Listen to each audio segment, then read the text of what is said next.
So welcome back, part 3, significance. Let's whiz through this one. So quick recap.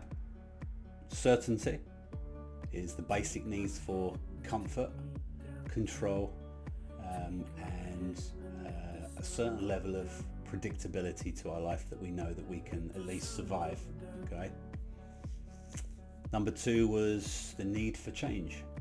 The physical biochemical need for stimulus, for things maybe to push back at us in life. Okay, some kind of excitement, change.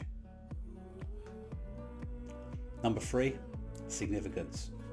So what is our need for significance? Our need for significance ultimately is so that we have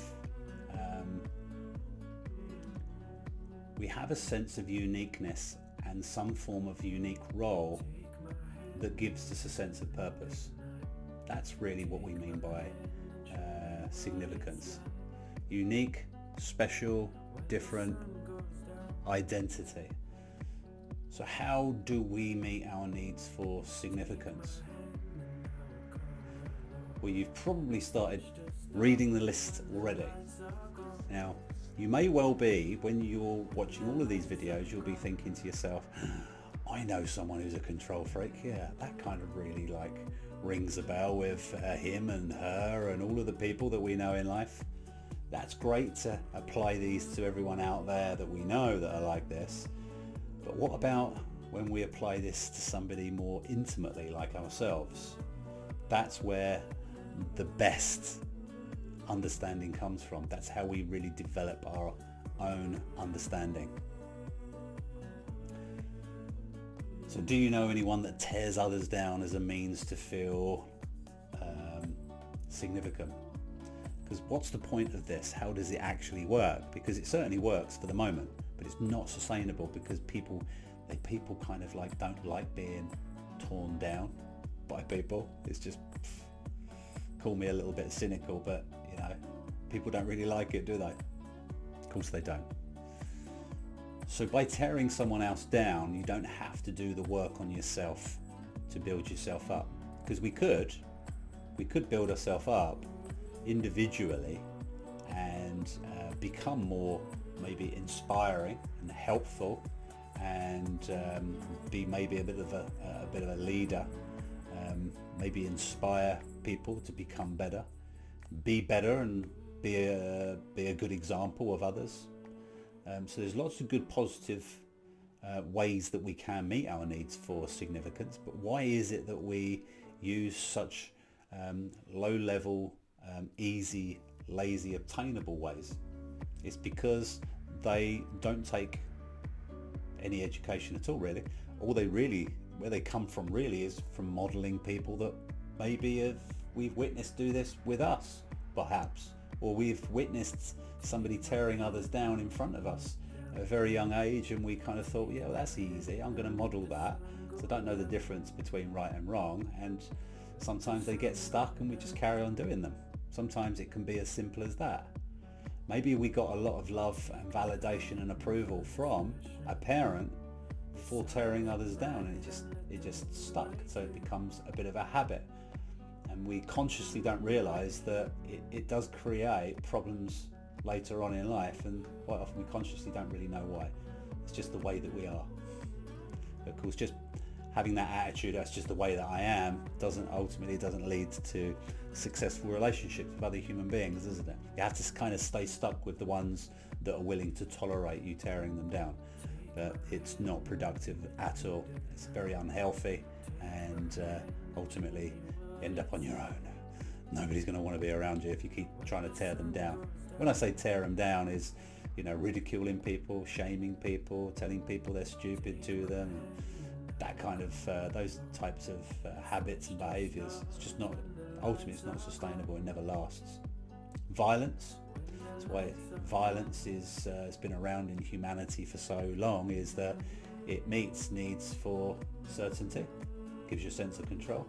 It gives you a sense of uncertainty, doesn't it? So it meets those two needs simultaneously, because it's very stimulating and you don't know what the fuck's going to happen next. And of course, it gives you a sense of significance.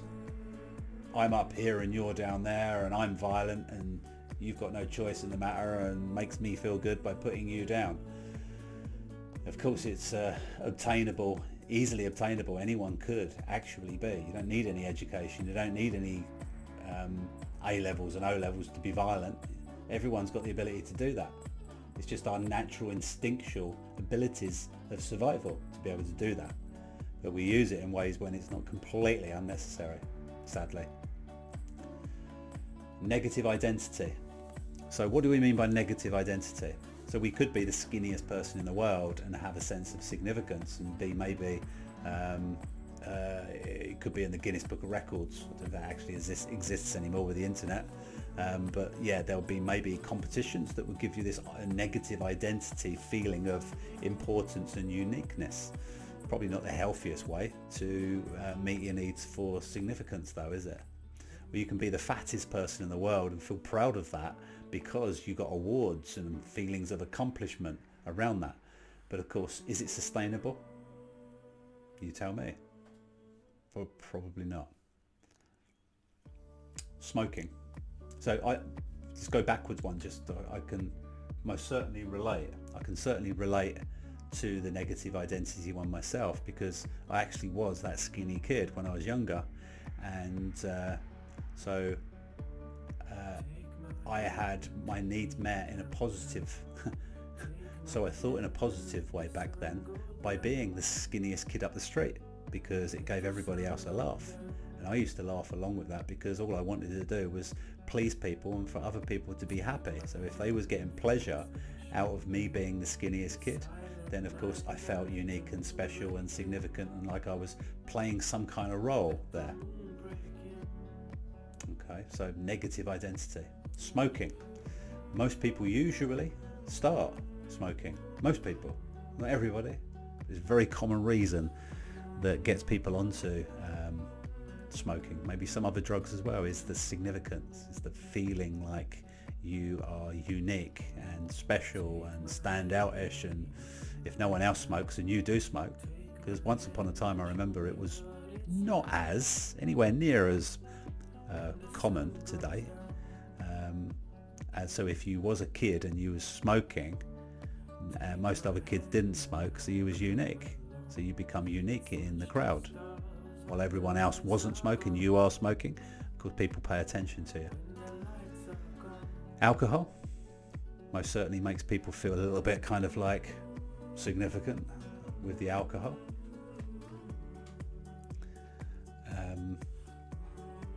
Again, alcohol meets certainty, uncertainty and significance. So there's three needs met. That's what's made it an addiction that makes it very difficult to quit. Why is it very difficult to quit? Because you're having your needs met, a feeling. These are mental and emotional needs. If the needs are met and that's a behavior that meets those needs, why would you want to give it up? So the key is to replace it, is to have different vehicles to meet the same needs so that the old behavior goes away, just like magic. Not easy, but it's absolutely achievable. Much easier as well to give up nasty bad addictions. Material possessions. Nothing wrong with having material possessions, but are you going to use those material possessions to have other people feel lesser than you?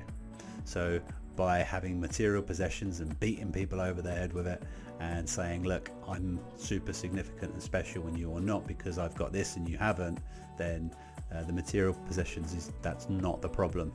That isn't the problem. It's our use of those to meet those needs. Accomplishments. It's not a bad one, it's a good one, isn't it? To be accomplished in certain things, to have letters after your name maybe, and if you're growing and contributing in the world and these letters after your name help you in to achieve that, then yeah, that's cool. There's nothing wrong with that. Nice to feel accomplished in certain ways, isn't it? It can be a good motivator to other people. Being accomplished can most certainly influence people to take it more seriously so that they actually get their act together and become better in their own life. So long term it can have a really good positive effect by having, being accomplished. That's why so many people will follow and take the advice of a person that wears a long white coat called a doctor, and sometimes they may well not be completely accurate, but of course the accomplishments and the meanings of that, what that carries a hell of a lot of weight, doesn't it? Style and looks. It's okay to have different styles and looks, for sure. I've always kind of wanted to just be me, really. Nothing wrong with having different styles and looks. Pretty cool. Makes people unique. But are we going to rely upon that as a means to meeting our needs for significance? Because if that's the case, you're going to have to change your style and change your looks, because once people get used to that, then it wears off, and now we need a different style, or we need to up the ante. And where does that stop?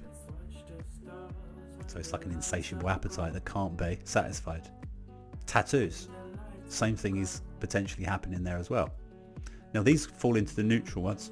They fall into the neutral ones, like styles and looks and stuff like that are probably a good positive one, because again, used in the right way, it can inspire people and give people hope that things can be better for them. Tattoos is neutral. So tattoos can be positive or neutral. In fact, it can be positive if you're a tattoo artist. It probably helps if you've got loads of tattoos, because it's going to help you. Perhaps maybe you have more money, you might have better relationships, because you may well attract like-minded people. So yeah, possibly it's absolutely, for sure, it's positive for some, neutral for others. You may well decide that you want a completely different job or career, and it might not be quite so accepted with having the tattoos in a different area of a career or something. But hey, who am I to say? I haven't got any, but I haven't got anything against anyone that has got tattoos. So superior knowledge, it's when we are relying on the tattoos for those needs to be met, rather than really updating our software and becoming significant and unique and special and different for based on the character that we are, rather than this kind of like meat suit that we're walking around in. If we're relying on that, time's going to change. We're eventually going to run out of space. If it becomes an addiction, you're going to run out of space. What are you going to do next after that? I'm not sure. I don't know anything about toes, but can they just rub them all out and start again? I don't know. I really don't know. But you get the point, is if we rely upon that vehicle to meet our needs for significance, then we are absolutely going to run into trouble. Guaranteed, 100%. Superior knowledge. So having a superior knowledge is not necessarily bad, but superior to who and for what reason, and what's the intent behind it? Is it just to meet your own needs, or is it to meet the needs of other people? Having a superior knowledge around something can be really helpful to other people in the world, can't it? Absolutely. But are you going to bash everybody else over their head with it? I'm more superior than you, that makes you lesser than me, and everything else. It's not a good way, not a good vehicle to use to meet your needs for significance. Unique abilities, it's pretty cool, makes you kind of stand out from the rest, doesn't it? Amplification. So this amplification is where you're having a conversation with somebody and they turn the volume up to talk up and over you because they have a need for significance, to feel significant. They may well have been made to feel very insignificant for a long period of their life. So the way that they deal with that now is to keep amplifying up and over your voice, talking over your voice. You see that a hell of a lot now, don't we, online, people having discussions and arguing and debates, and Piers Morgan's a classic one for that.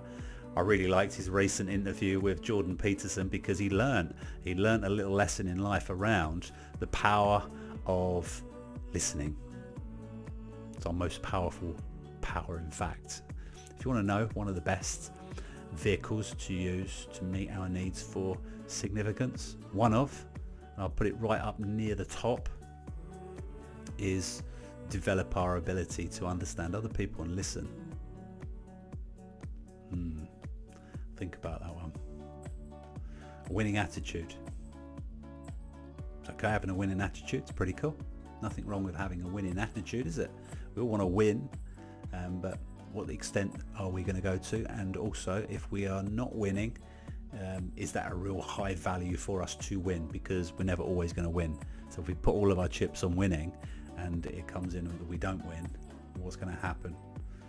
Because when we look at all of these needs, any of this human behavioral stuff, how developing these understanding, it all boils down to the fact that, right, okay, it's a given that we're going to get all of this positive, pleasurable stuff happening in life.